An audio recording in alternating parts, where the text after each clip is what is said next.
కనుక 2010 మార్చి 2010 నాడు మనం ఈడ మిలియన్ మార్చి చేసినాం.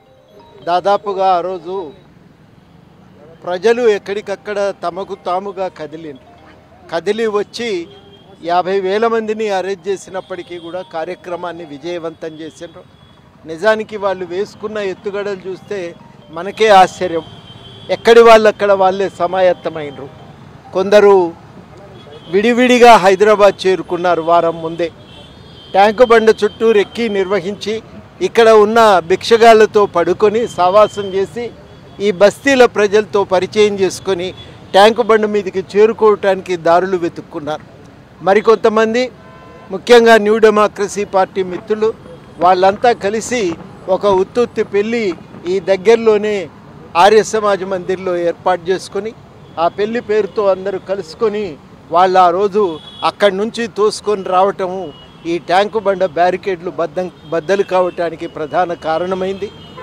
మరి ప్రజలు తమ ఆగ్రహాన్ని ఈ విగ్రహాల నిమజ్జన రూపంలో చూయించిన అది చాలా అహింసాత్మకంగా చాలా శాంతియుతంగా జరిగినటువంటి కార్యక్రమం. అది చాలామంది అన్నారు ఈ కార్యక్రమంతో హింస ప్రజ్వరిల్లుతుందని.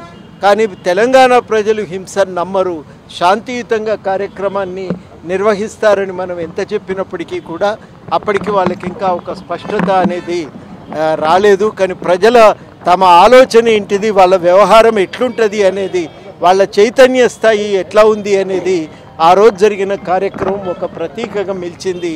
అది స్పష్టం చేసింది. అట్లా ఒక కార్యక్రమం విజయవంతం కావటంతో తెలంగాణ ఉద్యమం నడవటానికి కావలసినటువంటి అది ఒక ఇంధనం కూడా దొరికినట్టయింది. ఆ విధంగా తెలంగాణ ఉద్యమం నిలదొక్కున్నది మిలియన్ మార్చ్ కార్యక్రమం వల్లనే. మిలియన్ మార్చ్ కార్యక్రమం వల్లనే తెలంగాణ ఉద్యమం బలపడింది.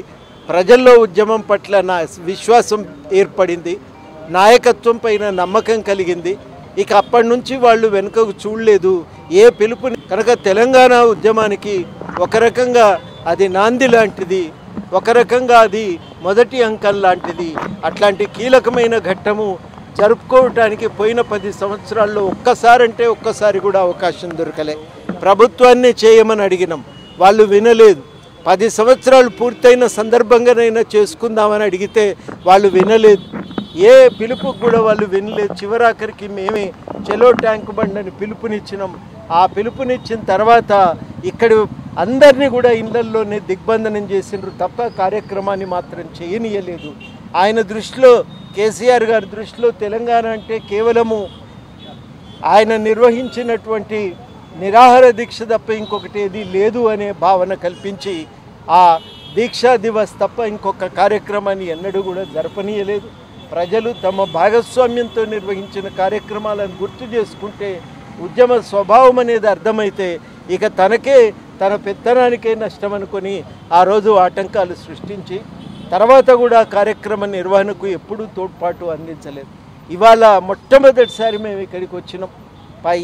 ఈ 11 ఏళ్లలో 11 ఏళ్ళు కాదు 14 ఏళ్లలో మొట్టమొదటిసారి మేము ఇక్కడికి ట్యాంక్ బండ మీదకి రావటానికి అవకాశం దొరికింది. మారిన పరిస్థితులకు ఇది అద్దం బట్టి చూపుతున్నది.